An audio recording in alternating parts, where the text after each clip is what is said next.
12 कक्षा उत्तीर्ण गरेका सम्पूर्ण भाइ बहिनीहरूलाई अभिभावकज्यूहरूलाई समयमै बाजुरा क्याम्पसमा भर्ना भएर आफ्नो उज्जवल भविष्यका लागि आधार तयार गरिदिनुका लागि हामी अनुरोध गर्न चाहन्छौँ बाजुरा क्याम्पस परिवारको तर्फबाट। बाजुरा क्याम्पसको स्थापना 2053 सालमा भएको हो।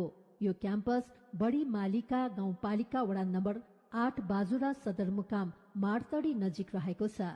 12 रोपनी क्षेत्रफलमा फैलिएको यो क्याम्पसमा स्नातक तहमा मानविकी तथा सामाजिक शास्त्र संकाय अन्तर्गत विकास अध्ययन र समाजशास्त्र विषय, व्यवस्थापन संकाय अन्तर्गत बीबीएस र शिक्षा शास्त्र संकाय अन्तर्गत नेपाली शिक्षा, अंग्रेजी शिक्षा, स्वास्थ्य तथा शारीरिक शिक्षा सञ्चालनमा रहेका छन् भने स्नातकोत्तर तहमा मानविकी तथा सामाजिक शास्त्र संकायमा विकास अध्ययन र शिक्षा शास्त्र संकाय अन्तर्गत पाठ्यक्रम, योजना र नेतृत्व शिक्षा विषय सञ्चालनमा रहेका छन्।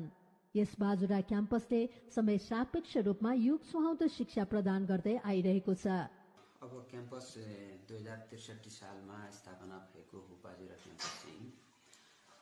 यहाँ सुरुवातदेखि नै अब अलिकति अभावकै बीचमा सुरु गर्यौँ हामीले।